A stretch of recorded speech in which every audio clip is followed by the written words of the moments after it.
학부모님들을 대상으로 라방이나 강연을 하다 보면 종종 아이가 수학 문제를 풀 때 연산이 느리다거나 열심히 푸는데도 문제를 많이 틀리는 걸 보면서 저희 아이가 수학머리가 없는 것 같아요 라고 말씀하시는 부모님들이 계십니다. 소위 말하는 아이의 수학머리를 의심하게 되는 것이죠. 그런데 실제로는 그 의심이 아이로 하여금 아이가 더 수학을 못하게 만들고 멀리하게 만드는 독립변수로 작용하게 될 가능성이 높습니다. 그래서 오늘은 제 한 가지 경험담과 함께 아이의 수학머리에 대한 의심이 아이에게 전달되는 게 얼마나 위험한지에 대한 이야기를 드려보고자 합니다.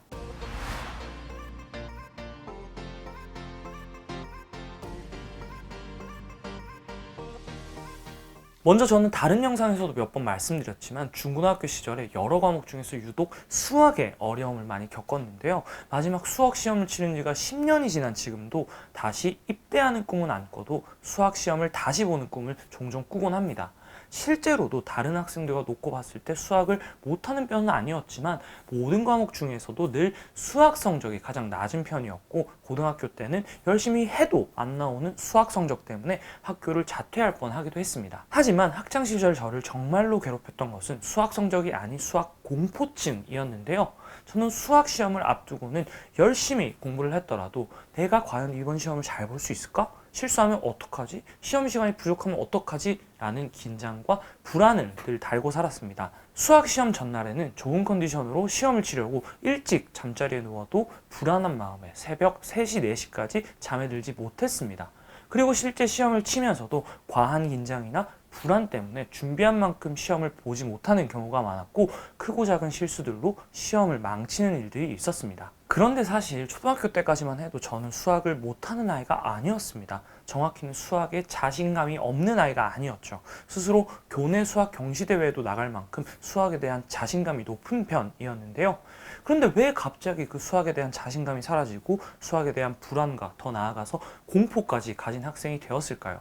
이건 안타깝게도 중학교 1학년 때 어머니께서 의도치 않게 하신 말씀들 때문이었습니다. 사실 지금까지 영상들에서는 제게 좋은 영향을 주신 부모님의 말씀이나 행동에 대해서 주로 이야기를 드렸었는데요. 저희 부모님도 사람이기 때문에 제게 좋지 않은 영향을 주는 말씀이나 실수들을 하신 적도 있었습니다. 바로 오늘 이야기가 여기에 해당하는데요. 저는 초등학교 때 수학의 사교육이나 선행을 많이 하지 않은 편이라서 중학교 1학년 때 수학 시험을 다른 과목에 비해서 썩 잘 치지 못했어요. 다른 과목들에서는 비교적 좋은 점수를 받았지만 유독 수학에서만 낮은 점수를 받았는데요. 그러다 보니까 원래는 크게 성적에 개의치 않으셨던 어머니께서도 조금씩 걱정 아닌 걱정을 하시기 시작했어요. 그리고는 이제 어느 날부터 주변에서 실력이 좋다고 소문난 학원들을 지인들에게 추천받으셔서 그 상담에 저를 데리고 가시곤 하셨습니다. 저도 수학에 대한 부족함과 전문가의 도움을 받아야 한다는 필요성을 느끼고 있었기 때문에 여기까지는 문제가 없었습니다. 그런데 문제는 학원에서 상담을 하면서 저를 옆에 두고 하신 말씀들이었는데요. 어머니는 학원에서 상담을 하면서 저희 승우는 정말 공부도 열심히 하고 다른 과목들 성적도 좋은데 유독 수학만 성적이 안 나와요.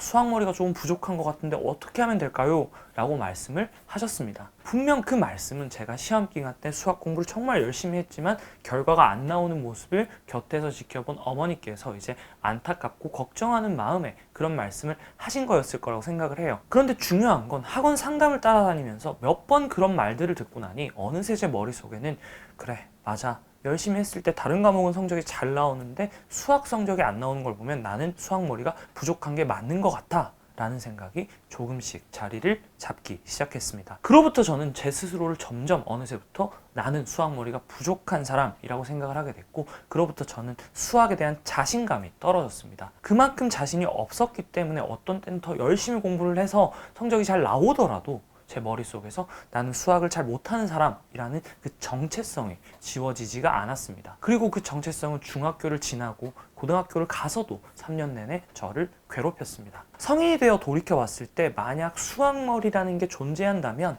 저는 아주 뛰어난 수학머리를 지닌 것은 아니었더라도 최소한 제가 학창시절 수학에 대해 느꼈던 불안이나 열등감보다는 훨씬 더 높은 실력을 가지고 있었습니다. 수학에 대한 자신감을 떨어지게 만들고 결국 그로부터 수학을 기피하고 두려워하게 만든 것은 분명 어린 시절부터 여러 가지 과정을 거쳐서 제 무의식 속에 형성된 나는 수학 재능이 부족한 사람 이라는 정체성이었습니다. 물론 이렇게 말씀을 들으시면서 어떤 분들은 실제로 수학 머리가 부족할 수도 있는 거 아니냐 라고 생각하실 수도 있습니다. 절대 틀린 말씀은 아닐 거예요. 학자나 전문가들도 여전히 논쟁 중인 이야기지만 실제 공부머리, 수학머리라는 것이 과학적으로 존재할 수도 있습니다. 그런데 여기서 중요한 본질은 그게 사실이든 아니든 우리 아이가 수학머리가 부족한가 봐 라는 이야기는 어떤 쪽에서도 도움이 되지 않는다는 것입니다.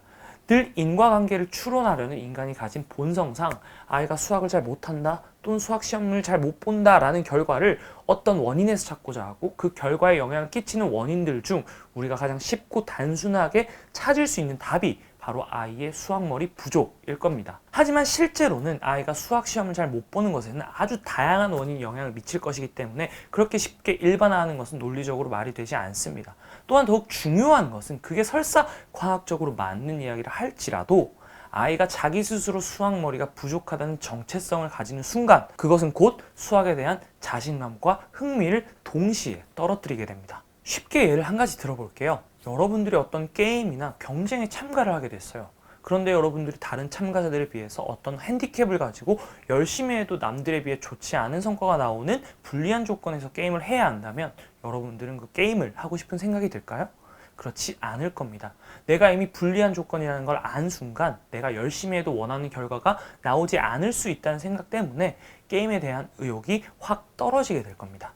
혹여나 그래도 게임에 참가를 하게 되더라도 만약 내가 게임을 하면서 원하는 결과가 나오지 않으면 그 사람은 내가 게임을 어떤 방법으로 했고 얼마나 게임에서 열심히 했는지를 돌아보기 이전에 불리했던 조건을 탓하면서 자신에 대한 메타인지를 잃어버리게 될 겁니다. 그런 점에서 수학머리라는 것이 실제로 존재하고 우리 아이가 그 수학머리가 부족한 것처럼 보이더라도 중요한 것은 그 이야기를 아이에게는 절대로 하시면 안 된다는 것입니다. 앞서 말씀드린 것처럼 실제 아이가 수학을 더 잘하게 또는 좋아하게 만드는 것에 하등에 도움이 되지 않기 때문입니다. 이런 점에서 저는 개인적으로 그런 생각 자체를 가지지 않기 위해서 부모님들께서 의식적인 노력을 하셔야 한다고 말씀드리고 싶어요. 물론 우리 아이가 공부머리가 없는 게 아닐까, 수학머리가 없는 게 아닐까 걱정하는 부모님들의 마음은 너무나도 이해를 합니다.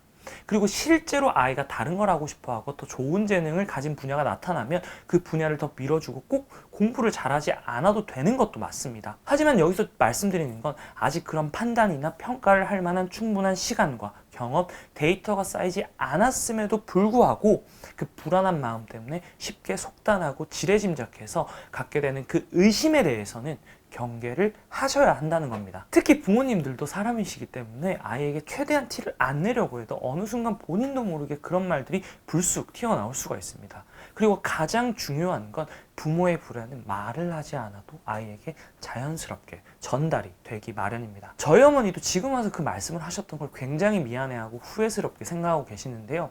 어머니 당신도 이제 본인도 모르게 그런 말들이 제 앞에서 나오게 됐고 그 작은 한마디가 자녀인 저에게 아주 큰 영향과 어려움을 끼친 것이죠. 그러면 아이가 수학을 공부하는 과정에서 부족한 부분이 보일 때는 어떻게 말을 해줘야 하는지에 대해서 궁금하신 분들이 계실 수도 있는데요.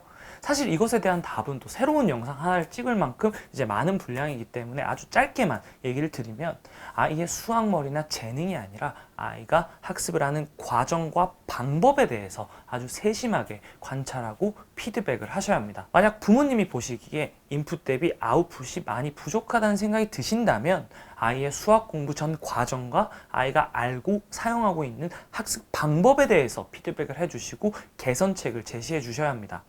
여기서 본질은 재능은 바꿀 수 없는 것이지만 그 과정과 학습 방법 그리고 노력의 양은 언제든 바꾸고 발전시킬 수 있는 것이라는 점이에요. 그리고 실제로 아이가 어떤 지능 발달 과정이나 학습 능력을 터득하는데 문제가 있을 수도 있고 그런 경우에는 당연히 전문가의 도움이나 필요하다면 치료도 받아야 합니다. 그리고 그 과정에서 때로는 아이에게 객관적으로 현 상황을 전달하고 설명해야 할 수도 있어요. 그런 상황이라 하더라도 중요한 것은 아이에게 수학머리가 부족하다 또는 나쁘다고 말씀하셔서는 안 된다는 겁니다. 그 말씀은 곧 아이로 하여금 그 문제를 개선하고 발전하고자 하는 그 의지 자체를 잘라버릴 수가 있어요. 그보다는 현재는 다른 사람에 비해서 조금 느린 것일 뿐이지만 전문가의 도움을 받거나 스스로 노력을 한다면 언제든 지금 느린 부분이 더 빨라지고 더 잘하게 될 수 있다라고 말씀을 해주셔야 한다는 겁니다. 아이에게 내가 가진 부족함이 언제든지 내 노력 여하에 따라 변할 수 있는 것이라는 메시지를 아주 분명하게